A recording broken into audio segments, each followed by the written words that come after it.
Good morning, good evening, good night, everyone, wherever you happen to be based. I'm going to be presenting on some of the recent work that I've been doing as part of my PhD with global pharmacovigilance and the Global Health Network, particularly in relation to a recent survey that we have run that sought to identify priorities for pharmacovigilance in LMICs specific to the COVID-19 pandemic.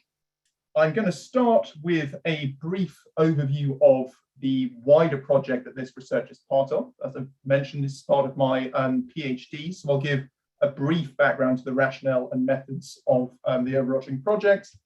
Then I'll move on to give a description of the survey design. I'll present the results, and I'll outline the next steps as well.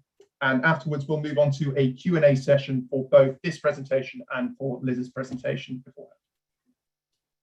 So, as I mentioned, this research forms part of my the wider project that is my PhD and my thesis, the title of which is, Can a Community of Practice Approach Improve Pharmacovigilance Capacity in Low-Resource Settings? I apologize for this rather text-heavy slide to begin with, but I think it gives a good, important summary of the project rationale, and probably discusses many concerns that many of us are already well aware of.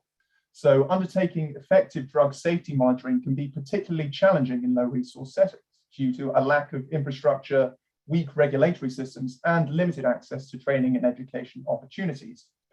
This project looks to harness the membership of the online pharmacovigilance hub, globalpharmacovigilance.org, and explore its potential to work together in a community of practice on specific challenges facing pharmacovigilance in low-resource settings. And Liz has already expanded on this idea of community of practice. In this case, we define it as a group of people who share a concern, a set of problems, or are passionate about a topic, and who deepen their knowledge and expertise in this area by interacting on an ongoing basis. In the case of this project, that community of practice is made up of the membership of Global Pharmacovigilance, and expanding from that, the wider Global Health Network membership. So I'm going to move straight into discussing the survey to move on to discussing the priorities that we have identified. So the aims of this survey as part of this project were to identify and prioritize pharmacovigilance knowledge gaps in LMICs with specific relation to the COVID-19 pandemic. There were secondary aims of this. We wanted to better understand the demographic spread of membership within our pharmacovigilance community of practice. And sort of tertiary aims were to assess attitudes towards pharmacovigilance within this community and to gather data on the usage and user experience of the Global Pharmacovigilance platform.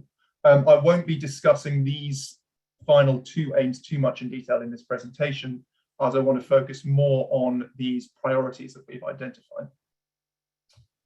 To give you a brief idea into what the survey looked like and what sort of questions we were asking, I began with a literature search and discussion with PV experts around the globe, and attended some various workshops to identify a list of potential topics that were being discussed as areas for improvement or areas for concern within pharmacovigilance in LMICs during the pandemic.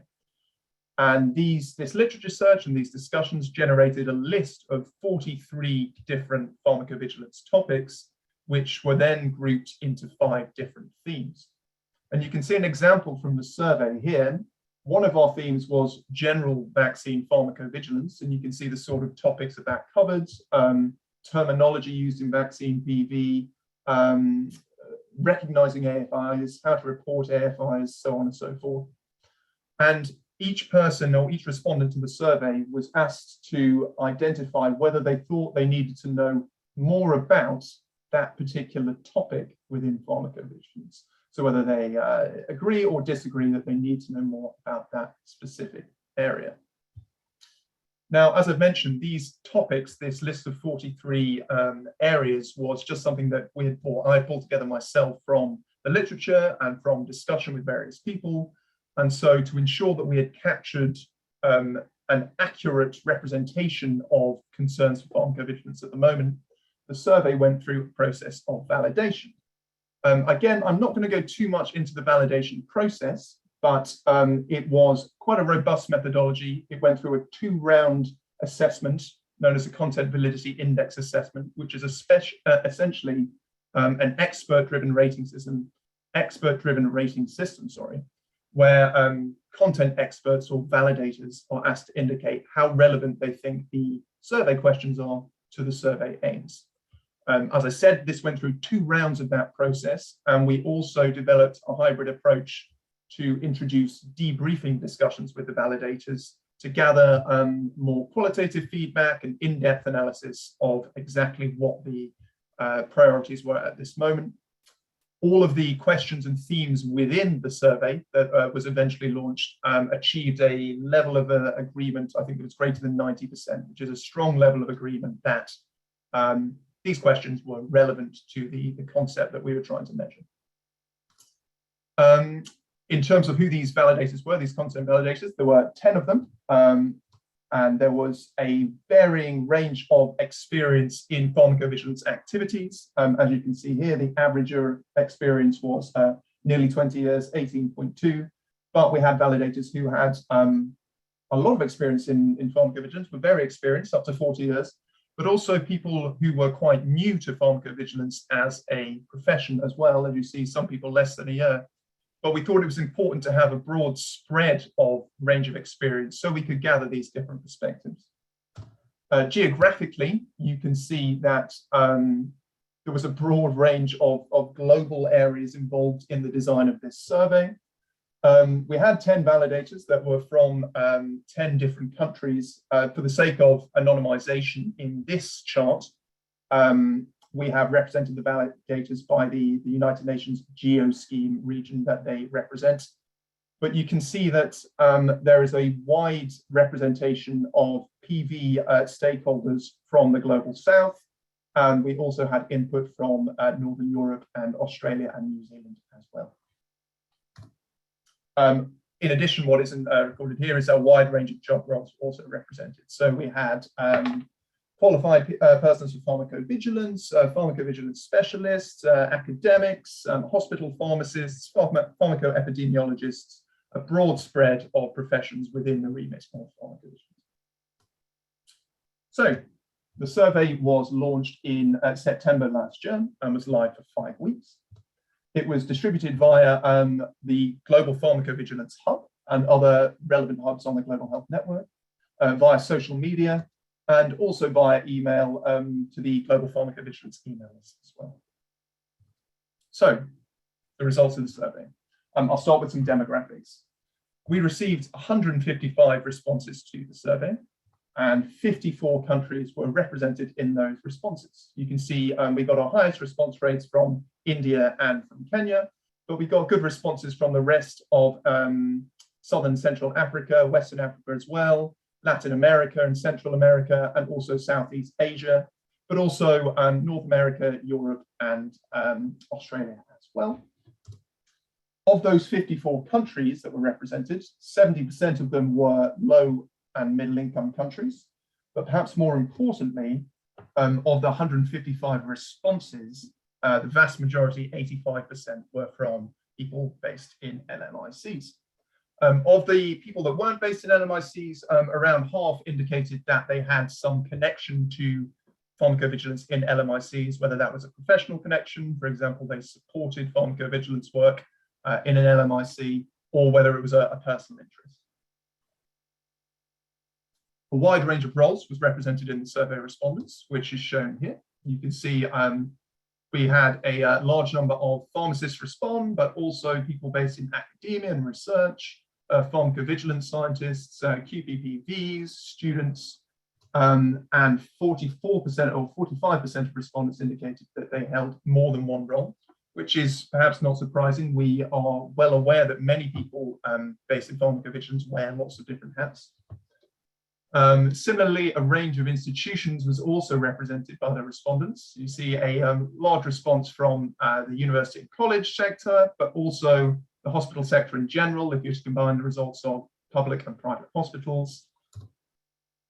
And a wide range of experience was also demonstrated. You can see that most participants were fairly new to pharmacovigilance as a profession. Most responding that they've been involved for 5 years or less, but we did have more experienced people complete the survey as well, up to 20+ years.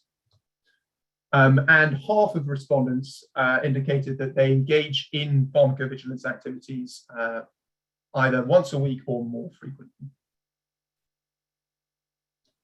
So, in terms of priorities, as I mentioned before, 43 different pharmacovigilance topics were included in this survey, and they were grouped into 5 themes, as we saw earlier with the general vaccine pharmacovigilance theme. These 5 themes were general vaccine pharmacovigilance, COVID-19 vaccine pharmacovigilance, COVID-19 vaccine pharmacovigilance according to patient group. And when we say patient group here, we mean more in relation to clinical grouping, and I'll explain a little bit more about that shortly. The pharmacovigilance of medicines used to manage COVID-19, and pharmacovigilance systems and communication. What we're going to present in these results is a top 10 of these 43 priorities that were ranked, as these are the ones that obviously we deem to be the highest priority at the moment. And what this graph shows is what percentage of questions in these themes were present in our top 10 priorities, or perhaps a better way to describe that is that how many of this top 10 were representative of these themes. You can see that in the top 10, topics relating to vaccine pharmacovigilance and patient group were very frequent. Also, we saw sort of an equal level of frequency of topics relating to medicines, systems and communication, and COVID-19 vaccine PV in general. What you don't see in the top 10 at all, you'll notice there's only 4 themes here, there's 5 here, is we didn't get any of the general vaccine pharmacovigilance questions, things relating to terminology and so on and so forth, that were ranked highly in our priorities list. So if we break this thematic approach down a little bit to look at the individual priorities, we see this, and these are on the left, the top 10 priorities that we identified from our 43, going from the highest ranked to the lowest ranked. What you can see on this chart, if you look at the bars on the right, is the level of agreement to people indicating that they felt that they needed to know more about these specific areas of pharmacovigilance. So the blue bar, both shades of the blue bar, indicate how much people agree that they need to know more about that area. And you can see if you look at our highest ranked priority, which is the safety of COVID-19 medicines in specific patient groups, that counting down from 100, 95% of our respondents indicated that they need to know more about that area. And if you look at the entirety of the top 10, you can see that overall there's an extremely high level of agreement that respondents feel they need to know more about those areas. So even from our 10th ranked priority, you see a 92% level of agreement that people need to know more about this area. Now, I appreciate that this at the moment is a bit of a list, so we can perhaps simplify that by coding these to relate to these the question themes that I showed earlier. So perhaps this now makes a bit more sense, and you can see that questions grouped in the COVID-19 vaccine PV patient group theme, we had 4 of those present in our top 10, and then 2 of each of the rest. So you can see that this was the most represented group. But what I'd like to do now is go through, or at least read out, some of these priorities individually. And these are in no particular order here now. And so our top 10 priorities identified in this survey were the safety of COVID-19 vaccination in children and adolescents, the safety of COVID-19 vaccination in people who are immunosuppressed, the safety of COVID-19 vaccination in people with existing comorbidities, the safety of COVID-19 vaccination in pregnancy. We also have the safety of COVID-19 medicines in special patient groups, drug-drug interactions of COVID-19 medicines, analysis of COVID-19 vaccine safety data, the interactions of COVID-19 vaccines with other drugs, how to effectively communicate COVID-19 vaccine or medicine safety information, and ongoing global COVID-19 PV work and stakeholders. Now, as well as these themes that were grouped in the survey, there are common themes that emerge across the results as well. For example, quite obviously, we can see that the safety of vaccines and therapeutics in different clinical groups is of concern. And we see that both amongst the vaccine group and of the medicine group, these different clinical areas all ranked very highly in our list of priorities. What we also see is that drug-drug and vaccine-drug interactions are a concern. And these were two areas that were completely separate in their position in the survey, but both achieved almost an equal score in terms of their level of agreement, in terms of their priority ranking. So it demonstrates that interactions are a strong concern. And then we also have issues relating to communicating safety information, safety data analysis, and understanding more about the global PV landscape. In addition to our ranking scales and our prioritization, we did gather qualitative results, and there is an enormous amount of qualitative data. Some of it is still being reviewed, and I'm not going to share all of it now, but I will give an example.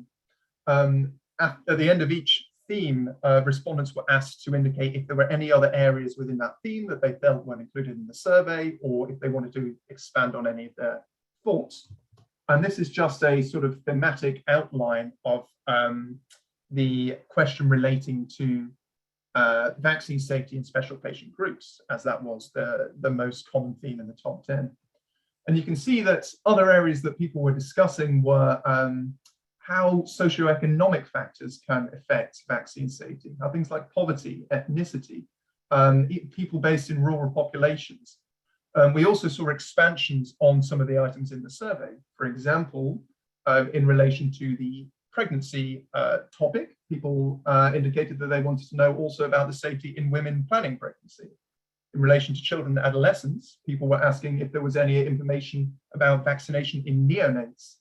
Perhaps the most common area of expansion was the safety of COVID-19 vaccination in people with comorbidities, and particularly there was interest in chronic illness and disability. Cancer was a clinical area that was brought up a lot, as were endocrine diseases, people with organ dysfunction, autoimmune diseases as well. So there's a lot of information generated from the survey and quite a lot to take in, but what can we conclude so far? So Global Pharmacovigilance's membership is a diverse global community representing a broad range of pharmacovigilance stakeholders with a large membership base in LMICs. And we see this from the geographic data that we've gathered from the survey, as well as the demographic data, the profession data, and the experience-related data as well. But what we're more interested in here is what are the priorities, or what can we conclude are the priorities for pharmacovigilance in LMICs during the COVID-19 pandemic? And the answer to this is, it's to be determined. And I'm going to expand a little bit more on this in the next few slides. We have our top 10 ranking, but further research is needed to fully reach a consensus on these priorities. As I've mentioned, the level of agreement for this top 10 was extremely close. The survey was also conducted 4 months ago, and the pandemic moves extremely quickly, as we know. So while there are now greater priorities that come to the forefront, do you find as an individual that these priorities relate to your setting?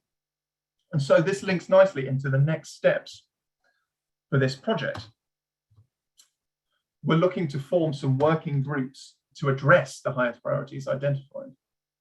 And members of the working groups are invited to work together to address the highest ranked priorities with the support of the Global Health Network and using the Global Pharmacovigilance platform as a space for communication, learning, and dissemination of outputs. I'm going to finish my presentation there. So these are my references. I'll say thank you very much. And as we move into the Q&A session, as I realized there was an enormous amount of information provided there, I am going to leave the top 10 priorities identified from the survey up on my screen. These are in no particular order, just for your perusal. Thank you very much.